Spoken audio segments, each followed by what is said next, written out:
மாணிக்கவாசக பெருமான் திருவாய் மலர்ந்தருளிய திருவாசகத்தில் 13ஆம் தலைப்பு திருப்பூவல்லி. அதில் இன்றைக்கு நாம் பார்க்க வேண்டிய பாடல் எண் 7. புத்தகத்தை திறந்து அந்த பாட்டை கண் முன்னால் வைத்து கொண்டு நான் என்ன சொல்லுகிறேன் என்று கவனித்தால் ஒருவேளை அந்த பாடலில் இருக்கிற நயங்களை நம்மாலே புரிந்து கொள்ள முடியும். வணங்கத்தலை வைத்து வார்களல் வாய் வாழ்த்த வைத்து இணங்கத்தன் சீரடியார் கூட்டமும் வைத்தெம்பெருமான் அணங்கொடு அணிதில்லை அம்பலத்தே ஆடுகின்ற குணங்கூரப்பாடினாம் பூவல்லி கொய்யாமோ. இதான் பாட்டு. வணங்க தலை வைத்துங்கிறாரு. நமக்கு எதுக்கு தலை வச்சது? தலை வச்சது சாமியை வணங்குவதற்கு. நம்ம திருநாவுக்கரசு சாமி தான் பாடுவார். தலையே நீ வணங்காய் தலை மாலை தலை கணிந்து தலையாலே பலிதேறும் தலைவனை தலையே நீ வணங்காய். வணங்குறதுக்குத்தான் தலை வைத்தான். அதனால வணங்க தலை வைத்து. வார்கழல், வார்னா நெடிய அப்படின்னு அர்த்தம். கழல் அணிந்த திருவடி, அதுக்காக கழல்னு சொன்னாலே அது திருவடியை குறிக்கும்.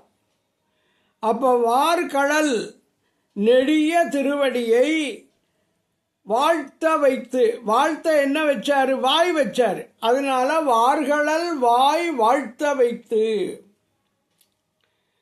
வாய் எதுக்கு? சிவபெருமானுடைய புகழை சொல்லுவதற்கு. வாழ்த்த வாயும் நினைக்க மட நெஞ்சும் தாழ்த்த சென்னியும் தந்த தலைவனை சூழ்த்தமா மலர் தூவி துதியாதே வீழ்த்தவா வினையே நெடுங்காலமே. அப்பர் சாமி பாடுவார். வாழ்த்த வாயும் நினைக்க மடநெஞ்சும் தாழ்த்த சென்னியும் தந்த தலைவன். நினைக்கிறதுக்கு மனம், வாழ்த்த வாய், தலை வணங்குவதற்காக தலை. அவரே இன்னொரு அங்கமாலையில் பாடுவார். வாயே வாழ்த்து கண்டாய் மத யானையுரி போர்த்து பேய்வாள் கட்டகத்தாடும் பிரான் தன்னை வாயே வாழ்த்து கண்டாய். இறைவனுடைய பெருமையை நாள்தோறும் பேச வேண்டும். அவனுடைய பெருமையை பேசாத நாள் வீணான நாள். பெரியானை பெரும்பற்ற புலியூரானை பேசாத நாளெல்லாம் பிறவா நாளேம்பாரு அப்பர் சாமி.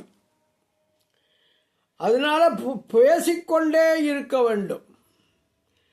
பேசிக்கொண்டே இருந்தா என்ன நடக்கும்? நமக்கு இந்த இருள் சேர் இருவினையும் சேராது, நல்வினை தீவினை நம்மை வந்து அண்டாது. இது யாரு சொல்றா? இது நம்முடைய திருவள்ளுவர் சொல்றார்.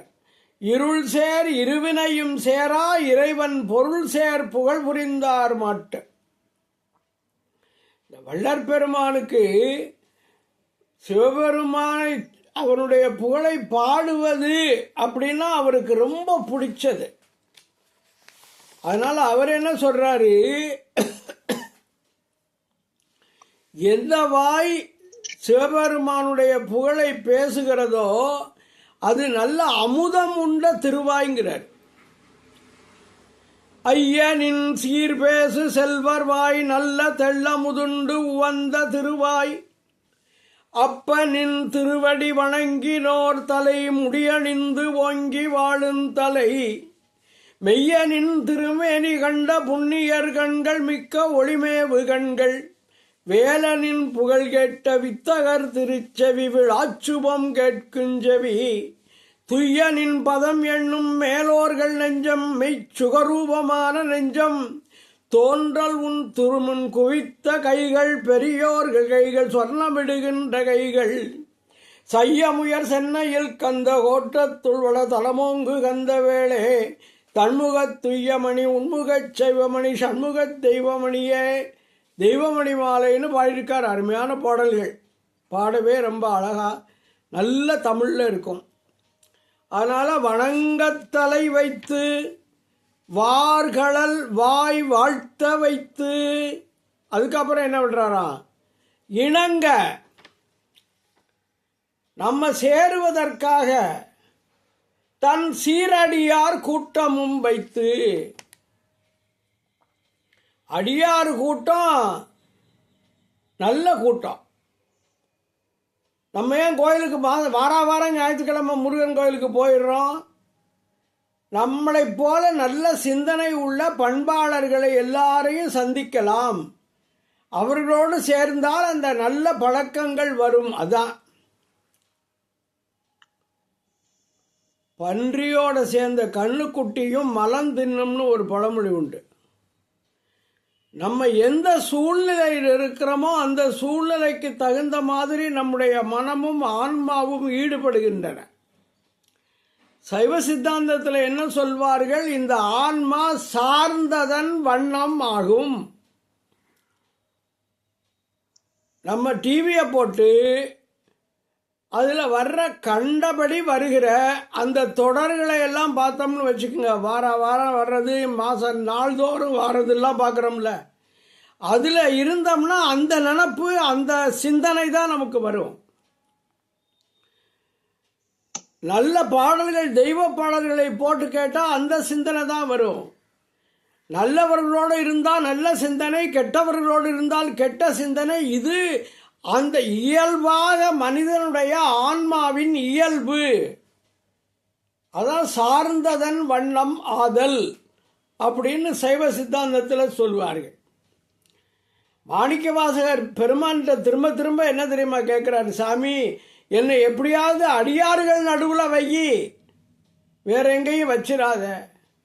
அடியார் நடுவுள் இருக்கும் அருளை புரியாய் பொன்னம்பலத்தம் முடியா முதலே என்கருத்து முடியும் வண்ணம் முன்னின்றே அப்படின்னு திருச்சதகத்தில் ஒரு பாட்டு பார்த்தோம். ஆனால் அடியார் நடுவில் இருப்பது ரொம்ப நல்லது. அதை தந்தாராம் சிவபெருமான். வணங்கத் தலை வைத்து வார்கழல் வாய் வாழ்த்த வைத்து இணங்கத் தன் சீரடியார். அந்த அடியார் சாதாரண அடியார் இல்லை, சீரடியார், சிறப்புமிக்க அடியார்கள் கூட்டம். சீரடியார் கூட்டமும் வைத்து எம்பெருமான், என்னுடைய தலைவன், எங்களுடைய தலைவனாகிய சிவபெருமான், அணங்கொடு, அணங்குன்னா பெண்ணு, இங்கே பெண்ணு எதை குறிக்கிறது, உமாதேவியை குறிக்கிறது.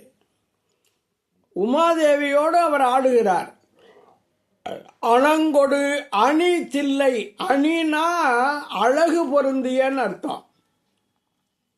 அணங்கொடு அணி தில்லை அம்பலத்தே ஆடுகின்ற, சிற்றம்பலத்திலே ஆடுகிறார். நான் உங்களுக்கு சொல்லியிருக்கேன், உத்தரகோசமங்கையில் அறையில் ஆடினார், சிதம்பரத்தில் அம்பலத்தில் ஆடுகிறார். அம்பலத்தில் ஆடுவதற்கு ஒரு பொருள் உண்டு அப்படின்னு நம்ம உண்மை விளக்கம் ஆசிரியர் சொல்வார். நீங்கள் சித்தாந்தம் படிக்கிறதுனால அதை ஞாபகப்படுத்துகிறேன். தோற்றம் துடியதனில் தோயும் திதி அமைப்பில் சாற்றியிடும் அங்கியிலே சங்காரம் ஊற்றமாம் ஊன்று மலர்பதத்தே உற்ற திரோதம் முத்தி நான்ற மலர்ப்பதத்தே நாடு. நடராஜ பெருமான் செய்கிற 5 தொழில்களையும் தன்னுடைய நடனத்திலே அவர் வெளிப்படுத்துகிறார் அப்படின்னு அந்த வனவாசகம் கடந்தார் சொல்லுகிறார். தோற்றம் துடியதனில் அப்படின்னா இந்த உடுக்கை வச்சிருக்காருல, அந்த உடுக்கையில் ஏற்படுகிற ஒலியிலிருந்து தான் படைப்பு. இப்படி அவேகரம் காட்டுவார், அதுதான் காத்தல். தோயும் திதி அமைப்பில், திதினா காத்தல். சாற்றியிடும் சங்கார், அங்கியிலே சங்காரம், கையில் நெருப்பு வச்சிருப்பார் சட்டி இன்னொரு பக்கத்தில், அது அழித்தல் தொழில். அப்போ உடுக்க படைத்தல், வலதுகை காத்தல், இடது கையில் இருக்கிற நெருப்பு அழித்தல், அதுக்கப்புறம் ஊன்று மலர்ப்பதத்தே உற்ற திரோதம். திரோதம்னா மறைத்தல். மறைக்கிற தொழிலை செய்கிறவன் சிவபெருமான். எதை மறைக்கிறான்? தன்னை மறைத்து கொண்டு இந்த உலகத்தை காட்டுகிறான். அனுபவி ராஜா, அனுபவி, கடைசியா எங்கிட்ட வா அப்படின்னு. அதனால மறைத்தல். கடைசியா அவன் காலை போய் பிடிச்சா அருளல். அருளலுக்கு என்னன்னு கேட்டால் தூக்கிய திருவடி, குஞ்சித பாதம்னு சொல்கிறோம்ல, இடது காலை தூக்கி காட்டுறாரு. இதாண்டா, இதை பிடிச்சிக்கோ, உனக்கு அருள் கிடைக்கும், முத்தி கிடைக்கும்னு காட்டுறாராம். தோற்றம் துடியதனில் தோயும் திதி அமைப்பில் சாற்றி இடும் அங்கியிலே சங்காரம் ஊற்றமாம் ஊன்று மலர்ப்பதத்தில் உற்ற திரோதம். திரோதம்னா மறைத்தல். முத்தி நான்ற மலர்ப்பதத்தே நாடு. அதனால படைத்தல், காத்தல், அழித்தல், மறைத்தல், அருளல் என்கிற 5 தொழில்களையும் சிவபெருமான் செய்வதை நடராஜர் என்கிற அந்த உருவம் காட்டுகிறது. அதுதான் அம்பலத்தே ஆடுகின்ற, நடனம் செய்கின்ற குணம் கூற. அருட்குணத்தை மிகவும் கூடுதலாக பாடி. கூற அப்படின்னா கூடுதலாகன்னு அர்த்தம். குணத்தைனா அவருடைய அருட்குணத்தை கூற. இங்கே கூற சின்ன ராணா போட்டிருக்கு, இடையின ராணா.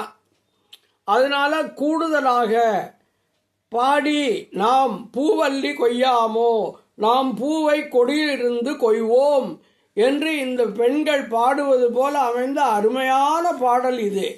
வணங்கத் தலை வைத்து வார்களல் வாய் வாழ்த்த வைத்து இணங்கத்தன் சீரடியார் கூட்டமும் வைத்து எம்பெருமான் அணங்கொடு அணிதில்லை அம்பலத்தே ஆடுகின்ற குணங்கூறப்பாடி நாம் பூவல்லி கொய்யாமோ. அடுத்தது பாடல் எண் 8. நெறி செய்து அருளித்தன் சீரடியார் பொன்னடிக்கே குறி செய்து கொண்டு என்னை ஆண்டபிரான் குணம் பரவி முறி செய்து நம்மை முழுதுடற்றும் படவினையை கிரி செய்தவா பாடி பூவல்லி கொய்யாமோ. நெறி செய்துன்னு அர்த்தம். நெறினா வழி. இறைவனை அடைவதற்கான வழி என்ன என்பதை சிவபெருமான் நமக்கு அருளுகிறான். நெறி செய்து அருளி. என்ன நெறி? நமக்கு தெரிஞ்ச நெறி என்ன? ஒன்று சரியை, கிரியை, யோகம், ஞானம்னு 4 நெறி சொல்கிறோம். சரியைனா இறைவனுக்கு அபிஷேகம் பண்ண தண்ணி எடுத்து கொடுக்கறது, அவனுக்கு பூச்சூட பூக்களை பறித்து பூமாலை புனைந்து கொடுப்பது, இதெல்லாம் சரியை. கோயிலை கூட்டுறது, மெழுகிறது, கோலம் போடுறதெல்லாம் சரியை. கிரியைன்னா என்னன்னா நம்மளே இருந்து பூஜை பண்ணுவது. நம்ம வீட்டில் சிவபூஜை பண்ணால் அது கிரியை. யோகம் அப்படின்னா ஒன்றும் வேண்டாம், முன்னால் நமக்கு ஒன்றும் வேறு எதுவும் உருவம் வேண்டாம், பூஜை வேண்டாம், ஒன்றும் வேண்டாம். பேசாமல் உட்கார்ந்து மனசுக்குள்ளே தியானம் பண்ணணும். சிவபெருமானை எண்ணி தியானிப்பது தான் யோகம். அதுக்கப்புறம் ஞானம். இறைவனோடு ஒன்றுகிற ஒரு நிலைமை ஒவ்வொருவருக்கும் வரும், அதுதான் ஞானம். இதை 4 வாழ்க்கையில் 4 விதமான நெறிகளை சொல்லுகிறார்கள். திருஞான சம்பந்தர் சிவபெருமானுக்கு குழந்தையா வந்தார், பால் கூட்டினார்ல. அப்ப மகன் போல இருந்த திருஞான சம்பந்தருடைய நெறி என்ன? சற்புத்திர மார்க்கம். சற்புத்திர மார்க்கம்னு அதுக்கு பேரு, மகன் போல இருப்பது. 2வது பாவம் நம்ம திருநாவுக்கரசு சுவாமி, அவர் சொல்லுவார், ஐயா சிவபெருமானே நீ தலைவன், நான் உனக்கு அடிமைன்னு வந்தார். அவர் தலைவனும் அடிமையுமாக உறவு கொள்வது, அதுக்கு தாச மார்க்கம்னு பேரு. மார்க்கம்னாலே நெறி, தாச மார்க்கம்னு பேரு. சுந்தரமூர்த்தி சுவாமிகள் அவர் என்ன பண்ணிட்டாரு, நீ நானும் ஃப்ரெண்டு அப்படின்ட்டார். அப்போ சிவபெருமானுக்கு தோழன். சிவபெருமானே சொல்றாரு, நம்மை உமக்கு தோழமையாக தந்தனம் அப்படின்னு சிவபெருமான் திருவெண்ணைநல்லூரில் சொன்னார். அதனால அது தோழமை, சகமார்க்கம்னு பேர். கடைசியா நம்ம மாணிக்க வாசகர் தன்னை ஒரு பெண்ணாக பாவித்து சிவபெருமானை தலைவனாக கருதி ஒரு காதலன் காதலி உறவை உண்டாக்குகிறார். அதுக்கு சன்மார்க்கம்னு பேர். அப்ப சத்புத்திர மார்க்கம், தாச மார்க்கம், சகமார்க்கம், சன்மார்க்கம் என்று நெறிகள் உண்டு. ஏதாவது ஒரு நெறியில சிவபெருமானை போய் பிடித்துக்கொள். நெறி செய்து அருளி தன் சீரடியார் பொன்னடிக்கே. சீர்னா சிறப்பு மிகுந்தன்னு அர்த்தம். சிறப்பு மிகுந்த தன்னுடைய அடியார்களுடைய பொன்னடி, பொன் போன்ற திருவடி. அடியார்களையே எப்படி பாராட்டுறார் பாருங்க.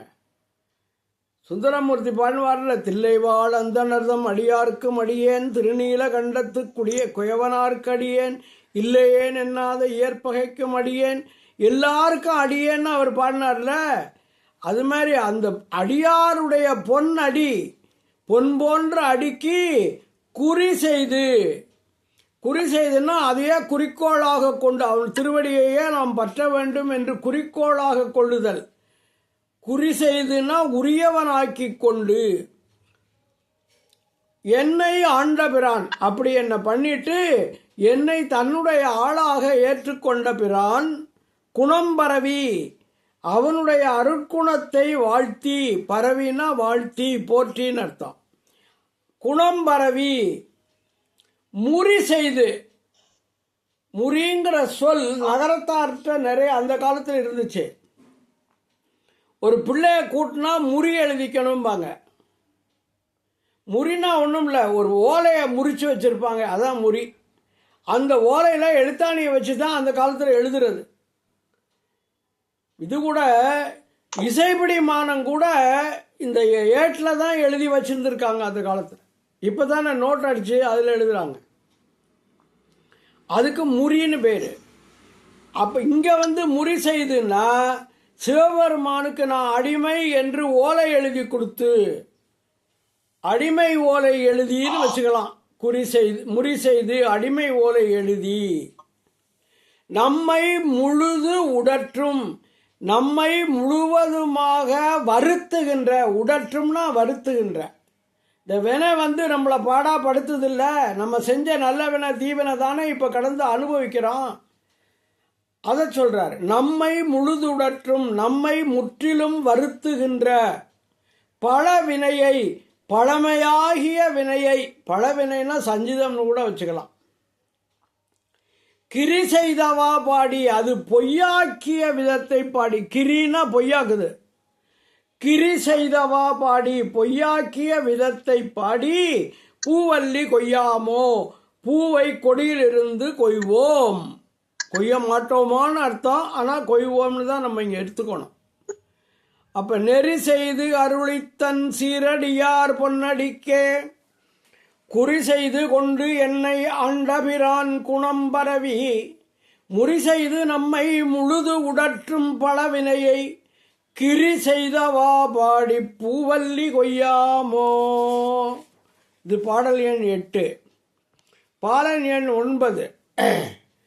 பன்னாள் பரவி பணி செய்ய பதமலர், என்னாகம் துண்ண வைத்த பெரியோன் எழிற்சுடராய், கல்லார் உரித்தென்ன ஆண்டு கொண்டான் களலினைகள், பொன்னான வாபாடி பூவல்லி கொய்யாமோ. பன்னாள் பரவி, நான் பல நாட்களும் உன்னை வாழ்த்தி, பணி செய்ய, உனக்கு தொண்டு செய்ய, பாத மலர், திருவடி மலரை, இந்த பின்னால் இருக்க எழிற்சுடராய் நான் முன்னால் தூக்கி போடுக்கிறேன். எழிற்சுடராய் அந்த திருவடி மலரை நீ என்ன பண்ற, ஒரு ஜோதி வடிவமாக என் நெஞ்சத்தில் வைக்கிற. எழிற்சுடராய், அழகிய ஜோதியாய், எழில்னா அழகு. என் ஆகம், என் நெஞ்சத்தில் துண்ண வைத்த, பொருந்த வைத்த, துண்ணுதல் அப்படின்னா பொருந்துதல், துண்ண வைத்த பொருந்த வைத்த பெரியோன் பெருமையை உடையவன்.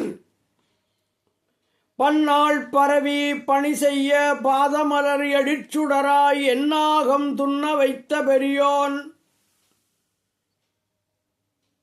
நம்ம திருநாகரசாமி பாடுவார், நெஞ்சம் உமக்கே இடமாக வைத்தேன் நினையாது ஒருபோதும் இருந்தடியேன்.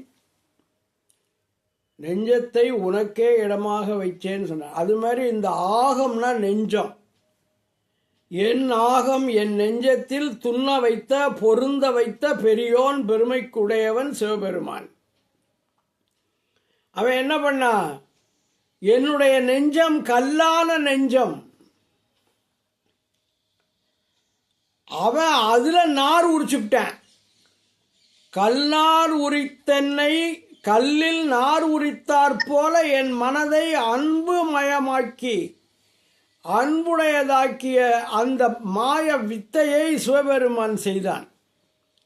கல்லில் நார் உரிக்க முடியாது. கல்லில் நார் உரிக்கிறது எவ்வளவு கஷ்டமோ அவ்வளவு கஷ்டம் என் மனசில் அன்பை உண்டாக்குவதுங்கிறதுக்காக சொல்கிறேன். கல்லார் உரித்து என்னை ஆண்டு கொண்டான். ஆண்டு கொண்டான்னா அடிமையாக கொண்டான், ஆளாக கொண்டான், அவனுக்கு தொண்டு செய்கிற ஒருவனாக கொண்டான் அர்த்தம். ஆண்டு கொண்டான். எங்கேயோ ஒரு இடத்துல கல்லார் உரித்த கனியே போற்றி அப்படி வருது பாட்டில். கடல் இணைகள், கடல் அணிந்த 2 திருவடிகள், இணைனா 2, கடல் இணைகள், கடல் அணிந்த 2 திருவடிகள். பொன்னானவா பாடி, பொன்மயமான தன்மையை பாடி, பூவல்லி கொய்யாமோ, பூவை கொடியிலிருந்தும் கொய்வோம். இந்த திருவடி சிவபெருமானுடைய திருவடி பொன்மயமாக இருக்கிறது அப்படின்னு சொல்றார். நம்ம திருநாவுக்கரசு சாமி ஒரு பாட்டில் சொல்லுவார், பொன்னார் திருவடிக்கு ஒன்று உண்டு விண்ணப்பம், போற்றி செய்யும் என்னாவி காப்பதற்கு இச்சையுண்டேல் இருங்கூற்றகல, மின்னார் மூவிலைச் சூலம் என்மேல் பொறி, மேவு கொண்டல் துன்னார் கடந்தையுள் தூங்கானை மாடச் சுடற்கொழுந்தே. அந்த பாட்டில் அவர் என்ன சொல்றாரு, பொன்னார் திருவடிக்கு ஒன்று உண்டு விண்ணப்பம், அதனால பொன்னானவா பாடி பூவல்லி கொய்யாமோ. கடல் இணைகள் பொன்னானவா பாடி, அந்த 2 திருவடியும் பொன்னா இருக்கான். பன்னாள் பரவி பணி செய்ய பாதமலர் என் ஆகம் துண்ண வைத்த பெரியோன் எழிற்சுடராய், கல்லார் உரித்தென்னை ஆண்டு கொண்டான் கடலினைகள் பொன்னானவா பாடி பூவல்லி கொய்யாமோ. அப்புறம் பாடல் எண் 10. பேராசையாம் இந்த பிண்டமரப் பெருந்துரையான், சீரார் திருவடி எந்தலை மேல் வைத்த பிரான், காரார் கடல் நெஞ்சை உண்டு வந்த காபாலி, போரார் புறம்பாடி பூவல்லி கொய்யாமோ. இந்த உடம்பிற்கே அது ஆசை, கொஞ்ச நஞ்ச ஆசை இல்லை, பேராசை. எதுக்கெல்லாம் நம்ம ஆசைப்படுறோம்? துணி நல்ல துணியை பார்த்தா போட்டுக்கணும்னு ஆசையாக இருக்குது, ஒரு காரை பார்த்தா வாங்கணும்னு ஆசையாக இருக்குது, இன்னொருத்தம்பிட்ட அழகான கட்டடத்தை பார்த்தா அது மாதிரி ஒரு கட்டடம் நம்ம கட்டணும்னு ஆசையாக இருக்குது. அளவில்லாத ஆசை, அதான் பேராசை. பேராசைக்கு இடமாகிய அதான் பேராசையாம். இந்த பிண்டமர, இந்த உடம்பு நீங்கும் வண்ணம் பெருந்துரையான் திருப்பெருந்துறையிலே எழுந்தருளிய சிவபெருமான், சீரார் திருவடி, சீரார் சிறப்புமிக்க திருவடியை என் தலைமேல் வைத்த பிரான், என் தலைமையில வச்சான். அதைத்தானே பாட்டில் சொன்னாரு, இணையார் திருவடி என் தலைமேல் வைத்தலுமே துணையான சுற்றங்கள் அத்தனையும் துறந்தொழிந்தேன்னு. அப்போ என் தலையில எதை வச்சாரு? அவருடைய திருவடியை வச்சாரு.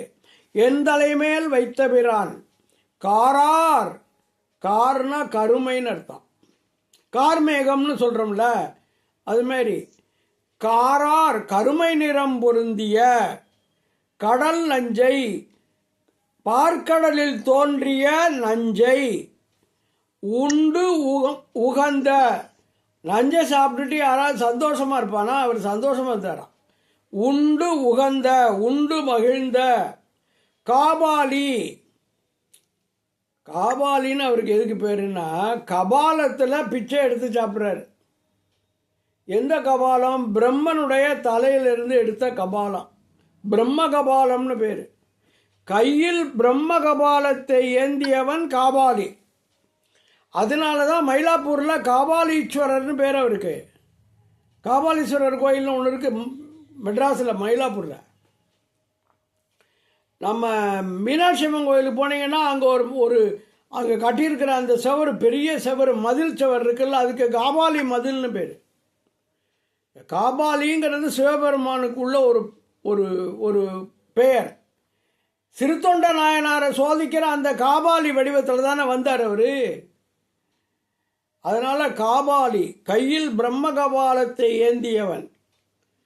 புறம், புறம்னா இந்த முப்புறம் எரித்த கதை நான் ஏற்கனவே நம்ம 2-3 பாட்டில் வந்துருச்சு. புறம், முப்புறங்களையும் போரார் பாடி, போர் செய்து அழித்த தன்மையை பாடி. போரார் புறம்பாடின்னு இருக்கு, மாற்றி வச்சுக்கலாம். புறம் போரார் பாடி பூவல்லி கொய்யாமோ, பூவை கொடி நின்றும் கொய்வோம். அதாவது ரொம்ப நல்ல சிவபெருமான். அவர் செஞ்சதிலே செயற்கரிய செயல் நஞ்சை சாப்பிட்டது, அதை இங்கே பாடிவிட்டார். அவ்வளோதான். பேராசையாம் இந்த பிண்டமரப் பெருந்துரையான் சீரார் திருவடி என் தலைமேல் வைத்த பிரான் காரார் கடல் நெஞ்சை உண்டுகந்த காபாலி போரார் புறம்பாடி பூவல்லி கொய்யாமோ. அப்புறம் பாடல் எண் 11. சிவபெருமான நினைச்ச உடனே நமக்கு என்ன தோணுது? சிவபெருமான நினைச்ச உடனே இனிப்பு தோணுது. அது என்ன இனிப்பு? தேன், பால், கண்ணல். நமக்கு தெரியாத அமுதம், நம்ம சாப்பிட்டு பார்க்காத அமுதம். அமுதம் நல்லா இருக்குங்கிறது நம்பிக்கை தான், ஏன்னா நமக்கு யாரும் தரல. பாலும் அமுதமும் தேனுடனாம் பராபரமாய் கோலங்குளிந்து உள்ளம் கொண்ட பிரான் குறைகளல்கள் ஞாலம் பரவுவார் நன்னறியா மன்னரியே போலும் புகழ்பாடி பூவல்லி கொய்யாமோ. பால், அமுதம், தேன். பாலும் அமுதமும் தேனுடன் கலந்தது போன்ற அப்படிப்பட்ட சிவபெருமான். பராபரம்னா பரம்னா மேலானவன், பராபரம்னா மேலானவனுக்கும் மேலானவன். அவனுக்கு மேல ஆளே கிடையாது. பராபரமாய், மிகப்பெரிய ஆளாய். ஆனா எங்கிட்ட வர்றபோது என்ன பண்ணா? குளிர்ந்த கோலம் கொண்டு வந்தான். கோலம் குளிர்ந்து உள்ளம் கொண்ட பிரான். அப்போ குளிர்ந்த கோலம் என்னவா இருக்கும்? குளிர்ந்த கோலம் இருக்கணும்னா அவன் அர்த்தநாரீஸ்வரராக வரணும்.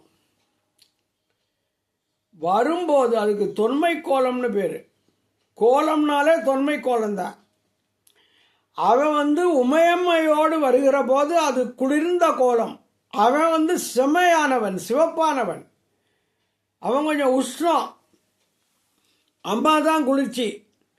அப்போ அம்மாவும் அப்பாவும் வந்தால் தான் கோலம் குளிரும். கோலம் குளிர்ந்து உள்ளங்கொண்ட பிரான், என்னுடைய உள்ளத்தை கொள்ளை கொண்ட பிரான். குறை கடல்கள், அவனுடைய கால் இருக்கே, அதில் சிலம்பு அணிஞ்சிருக்க. அவன் நடனம் ஆடுற போது என்ன கேட்கும்? அந்த சிலம்பு ஆடுகிற போது சிலம்பு ஓசை கேட்கும். அப்போ குறை கடல்கள், குறைனா என்ன? சத்தம் போடுறது, சிலம்பு ஒலின்னு வச்சுக்கலாம். இங்கே நம்ம சேரமான் பெருமாள் நாயனார்னு ஒருத்தர் சுந்தரமூர்த்தி நாயனாருக்கு ஃப்ரெண்டு. அவர் சாமி கும்பிட போய் உட்காருவாராம், பூஜை ஆரம்பிச்சிருவாராம்.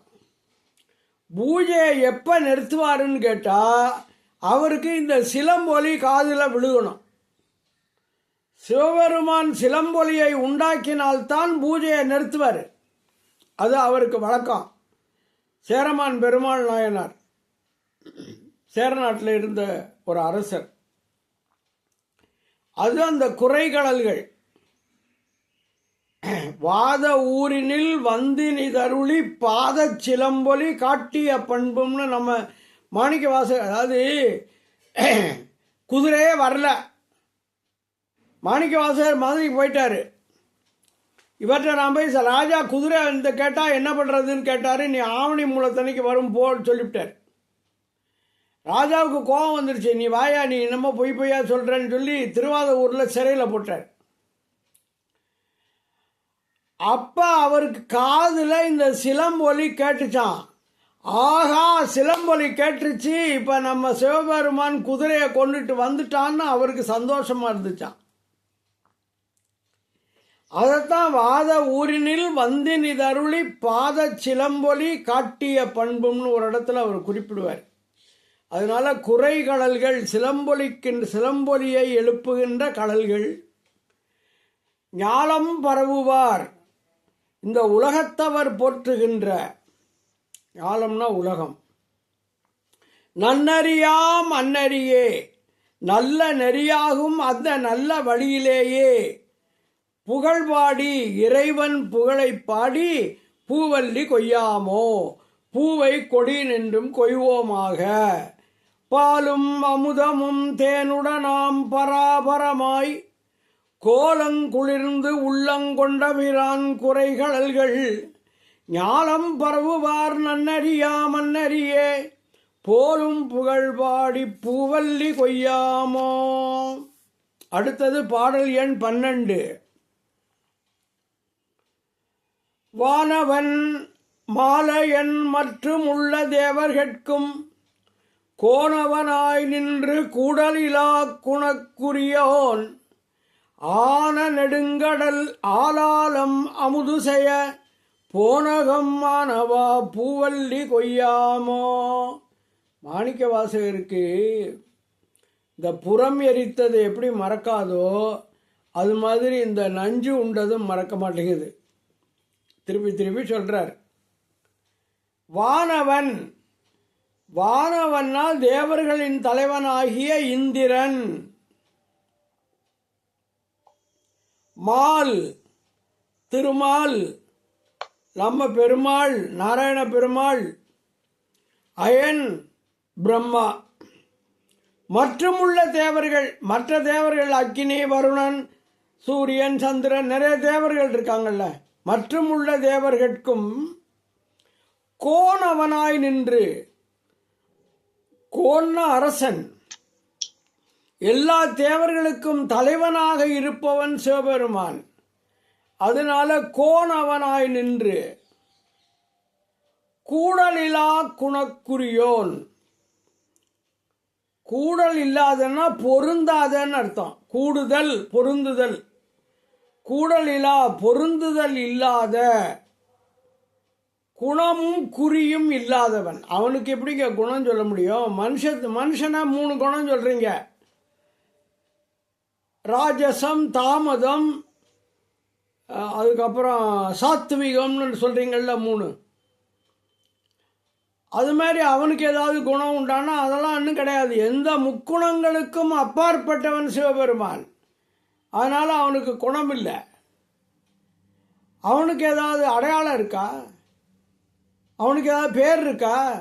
நம்ம தான் முந்தைய சொல்லிட்டோமே, ஒரு நாமம் ஒரு ரூபம் ஒன்றுமிலாருக்கு 1000 திருநாமம் பாடி தெள்ளேனங்கொட்டமோன்னு படித்தோம்ல. அதனால குறி இல்லாதவன்னா அவனுக்கு ஒரு அடையாளம் இல்லை. குணமும் குறியும் பொருந்துதல் இல்லாதவனாக இருக்கிறான். அதான் கூடல் இலா குணக்குரியோன். அப்பர் சாமி பாடுவாரு, சிவபெருமான இப்படியன் இந்நிறத்தன் இவ்வண்ணத்தன் இவன் இறைவன் என்று எழுதி காட்டோனாதே, நம்மளால முடியாதியா அவரை வர்ணிக்கங்கிறார். நெடுங்கடலான நெடிய கடலில் உண்டான ஆலாலம் ஆலகால நஞ்சை ஆலம் ப்ளஸ் ஆலம் ஆலாலம். அது எப்படி ரெண்டு ஆழம் வந்துச்சுங்கிறீங்களா? ஒன்று அந்த பாம்பு வாசிக்கு பாம்பு கக்கி பிடிச்சி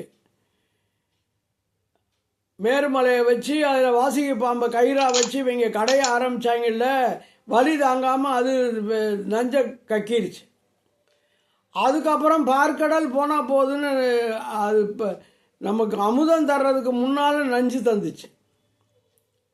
அப்போ ரெண்டு நஞ்சையும் எடுத்தோடனே என்ன பண்ணுறது, உலகமே அழிஞ்சு போயிடும் போல இருக்கேன்னு சிவபெருமான் காலில் போய் விழுந்து அவன் அதை வாங்கி தன்னுடைய தொண்டையில் அடைச்சிக்கிட்டான். அதான் ஆலாலம் ஆலகால நஞ்சு. அமுது செய்தல் அப்படின்னா சாப்பிட்றது. பெரியவங்ககிட்ட போய் சாப்பிட வரீங்களான்னு கேட்கக்கூடாது. சாமி நீங்கள் அமுது செய்ய வரலாமா? அமுது செய்தல்னா சாப்பிடுது. அப்போ அதை உணவாக உட்கொள்ள ஆலாலம் அமுது செய்ய போனகம் மாணவா. இந்த பானகம் குடிக்கிற மாதிரி அதை குடிச்சிட்டான் போல இருக்கு. போனகம் மாணவ, போனகம்னா உள்ள வயிற்றுக்குள்ளே போடுறது உணவு. போனகம் மாணவா பாடி பூவல்லி கொய்யாமோ, நாம் பூவை கொடியிலிருந்து கொய்வோம். வானவன் மாலையன் மற்றும் உள்ள தேவர்கட்கும் கோணவனாய் நின்று கூடல் இலா குணக்குரியோன். இந்த இடம் கொஞ்சம் உதைக்கும். கூடல் இலான்னா பொருத்தம் இல்லாத, பொருந்துதல் இல்லாத குணமும் குறியும் உடையவன். ஆன நெடுங்கடல் ஆலாலம் அமுது செய்ய போனகம் மானவா பூவல்லி கொய்யாமோ. இனி பாடல் எண் 13. மாணிக்கவாசகருக்கு அடிக்கடி ஞாபகம் வர்றது இந்த சனகர், சனந்தனர், சனாதனர், சனத்குமாரர். அது யார்? 4 பேர் ஜனகாதி முனிவர்கள். அந்த 4 பேருக்கு தான் கல்லால மரத்தின் கீழே இருந்து அவர் உபதேசம் பண்ணினார்னு நம்ம திரும்ப திரும்ப பார்த்துருக்கோம். திருச்சாளரில் பார்த்தோம். அது இங்கேயும் வருது. அன்றால நீளற்கீழ் அருமறைகள் தானருளி நன்றாக வானவர் மாமுனிவர் நாள்தோறும் நின்றார ஏத்தும் நிறைகளோன் பூனை கொன்றை பொந்தாது பாடினாம் பூவல்லி கொய்யாமோ. அன்று, அந்த நாளில், எந்த நாள்னு நமக்கு தெரியாது, ரொம்ப நாளைக்கு முன்னால். அதனால அன்று. ஏன் சார் கிமு 800 இருக்குமா? அதெல்லாம் தெரியாதுங்க, அதுக்கெல்லாம் முன்னால். அதனால் அன்று அந்நாளில் ஆல நிழற்கீழ் கல்லால மர நிழலின் கீழே இருந்து அவர் உட்கார்ந்துக்கிட்டாரு. அருமறைகள் அருமையான வேத பொருளை தான் அருளி தானே உபதேசித்து அருள் செய்து நன்றாக நல்லபடியாக வானவர் தேவர்களும் மாமுனிவர் ஜனகர், சனந்தனர், சனாதனர், சனத்குமாரர் ஆகிய பெரிய முனிவர்களும் நாள்தோறும் ஒவ்வொரு நாளும் நின்று இறைவன் திருமுன்னே நின்று. அதெல்லாம் கோயிலுக்கு போனால் ரொம்ப நேரம் முன்னால் நிற்க மாட்டேன், சும்மா அப்படி கும்பிட்டு வந்துடுவேன். அப்படி வரப்படாதான், நிற்கணுமா, நின்று சாமியோடு பேசணுமா. சாமி எல்லாம் இவ்வளோன்னு எனக்கு கொடுத்துருக்க, நான் உனக்கு நன்றியோடு இருக்கணும், நீ என்னை நல்லா வைக்கணும்னு சொல்லி சாமியோட பேசணுமா. அதனால் நின்று இறைவன் திருமுன்னே நின்று ஆற ஏத்தும். நல்லா இவ்வளவு நேரம் நல்லா சாமி கும்பிட்டோம் போதும்னு சொல்கிற வரைக்கும், இந்த காலார நடந்தான் வயிறார சாப்பிட்டான்னு சொல்கிறோம்ல, அது மாதிரி ஆற ஏத்தும், நல்ல திருப்தி அடையும்படியாக போற்றுகிற. ஏத்துதல் அப்படின்னா வாழ்த்தி சொல்லுதல், போற்றுதல் அர்த்தம். ஆற ஏத்தும் நிறை கடலோன், பரநாதம் நிறைந்த கடல்களை அணிந்த பெருமான். அவனுடைய கடல்கள் தான் நிறைவானவை. அதில் இந்த பரநாதம் நிறைந்திருக்கிறதுன்னு சொல்லுகிறார்கள். கடவுளுடைய அருள் ஓசை நிறைந்திருக்கிறது. புனை கொன்றை, அவன் புனைந்த கொன்றை, அவன் அணிந்திருக்கிற கொன்றை மலர் அதனுடைய பொன் தாது பாடி. அந்த கொன்றை மலருடைய மகரந்தம் இருக்குல்ல, அதான் பொன் தாது. இந்த தங்க பொடியாட்டம் இருக்கான். பொன் தாது பாடி பூவல்லி கொய்யாமோ பூவை கொடியினின்றும் கொய்வோம்.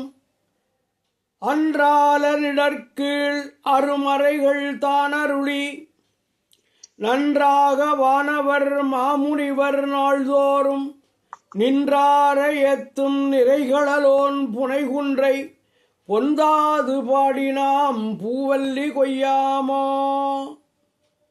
இந்த 13வது பாடலோடு இன்றைக்கு நம்ம நிறைவு செய்வோம்.